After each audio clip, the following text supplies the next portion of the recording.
Everyone, अभी Venezuela ना काफ़ी ज़्यादा ट्रेंडिंग है। आप इस पे ना एक और रिसेंट आर्टिकल अपडेट आया है, ठीक है? और इसके बारे में थोड़ा जानेंगे। और ये देखो ना कि सबसे पहले ये इन यूएस ने एयर स्ट्राइक किया था 3 जनवरी 2026 को, और उसके बाद उनके प्रेसिडेंट को उन्हीं की कैपिटल कराकश से उठा के सीधे ये यूएसए में लेके आ गए, ठीक है? आप इस विजुअल्स में देखो, ठीक है? ये क्या कर रहे हैं, जिस तरीके से इनकी बेइज्जती किया जा रहा है, ठीक है? इनके हाथ में वो दे दिया गया इस तरीके से, और ये हंस रहे हैं। जब ये यूएसए एयर स्ट्राइक कर रहा था तो फिर ये क्या वेनेजुला के पास एयर डिफेंस सिस्टम नहीं था कि इनके एयर डिफेंस सिस्टम क्या हो गया, ठीक है? आप देखो, सबसे पहले ये आर्टिकल देखो, इसमें क्या लिखा हुआ है। Chinese anti stealth JY-27 radar flop in Venezuela did F-2022 and F-35 hunter got hunted by US. एक और आर्टिकल इसमें क्या लिखा हुआ है, ओपिनियन का, how Venezuela China made weapons fail to keep the US away, ठीक है? और आर्टिकल ओके, इसमें ये लिखा गया ना, how US electronic warfare and steel jets crippled Russian and Chinese air defence system. ये बोल रहे ना कि यूएस की जो स्टील जेट थी ना, इसने कैसे चकमा दे दिया जो रशिया और चाइनीज एयर डिफेंस सिस्टम जो डिप्लॉयड थे वेनेजुला में, ठीक है? रशिया का S-300 एंड आपको जैसे मैंने बताया चाइना की एक थी JY-27, ये रडार थी, ठीक है? ये वे फ्लॉप करके वेनेजुला में यूएसए वेनेजुला फिर स्ट्राइक कर रहा था ना, ऐसा बताया गया। जो वेनेजुला की तरफ से जो एयर डिफेंस सिस्टम थी ना, इस वाले रीजन में ना इनके पास थी 20 Su-30 fighter jets, S-300 and Buk system, Tor M1 units and advance radar coverage, जैसे मैंने बताया आपको, ठीक है? ये जो था ना, और ऑपरेशन ना इतनी ज़्यादा एक्सट्रीमली रिस्की ना, आपकी जो ये ऑपरेट करके फ्रीली आगे हुए 30 के अंदर, और इनके ना कुछ भी इनकी जो यूएसए की तरफ से ना कोई लॉसेस नहीं आया। ऐसा क्यों? की तरफ से जो इनकी फाइटर जेट थी ना, वो थी Lockheed Martin F-22 Raptor and Lockheed Martin F-35 lightning 2। और ऐसा पता चला ना, ये दो फाइटर जेट थे ना, इन्होंने ना सोनिक बूम इफेक्ट प्रोड्यूस किया। देखो, सोनिक बूम इफेक्ट प्रोड्यूस होने से क्या होना, इतनी हाई इंटेंसिटी की शॉक वेव्स प्रोड्यूस हुई ना कि जो वेनेजुला की जो डिफेंस सिस्टम थी, आपको मैंने बताया JY-27 रडार चाइना की तरफ से दिया गया था, और रशिया की तरफ से S-300 की 2 बैटरीज डिप्लॉयड थी, ठीक है? और इनको ना पूरी तरीके से चकमा दे दिया। इस वजह से ना यूएसए को फ्रीक्वेंट ऑपरेशन करके आ गया, ठीक है? और ऐसा नहीं, लॉस देखो हुआ होगा, बट ये मेंशन नहीं करे, ठीक है? अभी देखना, आप जो रिसेंट अपडेट आएंगे ना, उसमें कुछ ना कुछ लॉसेस ये मेंशन करेंगे वेनेजुला, ओके?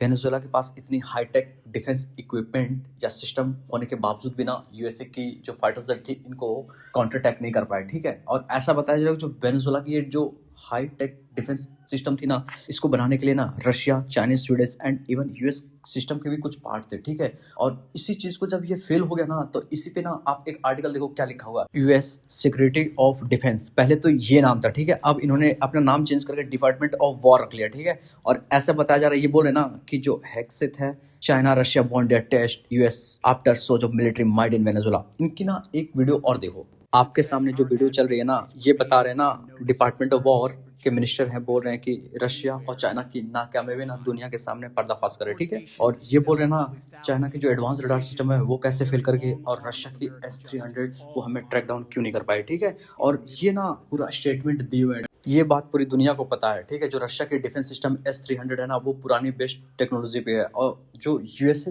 की फाइटर जेट थी ना F-35, ये 5th जनरेशन है। आपको सर इसकी टेक्नोलॉजी तो हाई होगी ही होगी ना, और कहाँ एक पुरानी टेक्नोलॉजी बेस्ड S-300। मैं ऐसा क्यों बता रहा हूँ, क्योंकि आप अगर रिसेंट टाइम आर्टिकल में फॉलो किए होगे ना, तो आप देख लेना, अभी यूएसए जो ईरान की न्यूक्लियर साइट पे बॉम्बिंग करके आया था ना, इनकी जो यहाँ पे भी ईरान में जो डिप्लॉयड एयर डिफेंस सिस्टम थी ना, वो भी रशिया की था, उसको भी नाकामयाब कर दिया, ठीक है? आपको मैं एक आर्टिकल और लेके चलता हूँ। इस आर्टिकल में ये लिखा गया है ना, Israeli air strike over the weekend knocked out Iran last 3 Russian provided S-300 air defence missile system. ये इजिली रशिया के द्वारा जो प्रोवाइडेड थी, इसको इजिली नॉक डाउन कर दिया गया, ठीक है?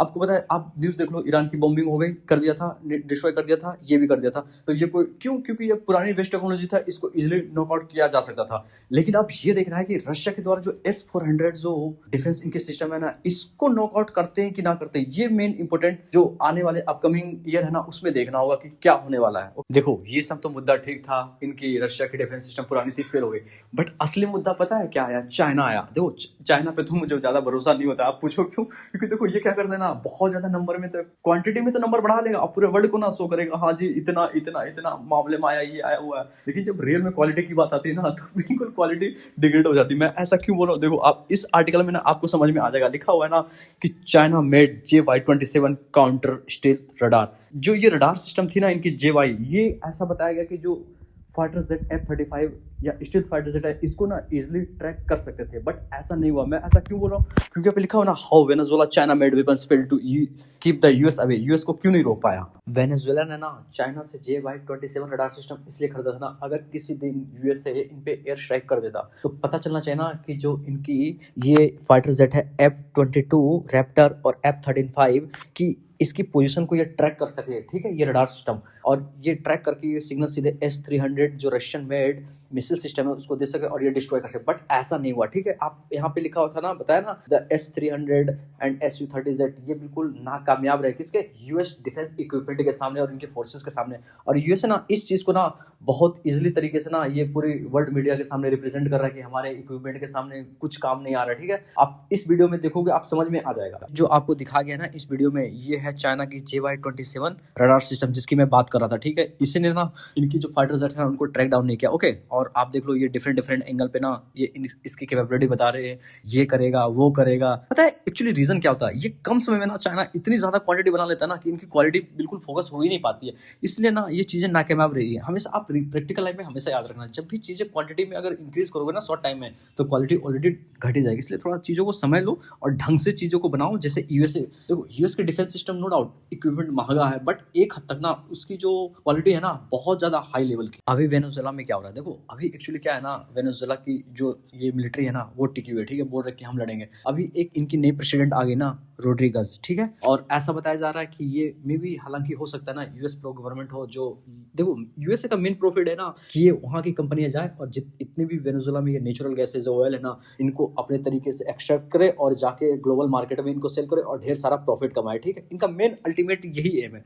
अब ये देखना होगा कि रोड्रिगस जो भी है इनकी वेनेजुएला की प्रेसिडेंट, ये इनके अगेंस्ट तो नहीं जा रही ना, या फिर इनके सपोर्ट में जाए। अगर इनके सपोर्ट में जाएगी तो ठीक है, ये चलेगा, इनसे कोई प्रॉब्लम नहीं होगा। देखो डोनाल्ड ट्रम्प का ना यूएसए का स्ट्राइक करने का मतलब ये नहीं था कि वहां के लोगों को डिस्ट्रॉय, इनका मेन मकसद था ये प्रॉफिट, जैसे मैंने ऑयल का बताया, ठीक है। आप एक आर्टिकल और देखो, आप समझ जाओगे इसमें क्या लिखा हुआ है। डोनाल्ड ट्रम्प ये बता रहे हैं ना कि यूएस ऑयल बेस्ड कंपनियां, चाहे एक्सॉन ले लो, शेरॉन ले लो या कोनोको फिलिप्स ले लो, ठीक है, ये क्या करेगी, वेनेजुएला जाएगी, इनमें अपना ये कंपनी सेटअप स्टार्ट करेगी, ठीक है। विद इन 18 मंथ्स ये क्या करेगी, बहुत ज्यादा इन्वेस्टमेंट आने वाला है इनकी कंट्री में, वेनेजुएला में, ठीक है। और जितने भी इन्वेस्टमेंट आएगी ना ये सब यूएस गवर्नमेंट एफोर्ड करेगी, ठीक है। और ऐसा बताया जा रहा है the oil will be sold at its market price, इसको ना मार्केट प्राइस पे बेचा जाएगा।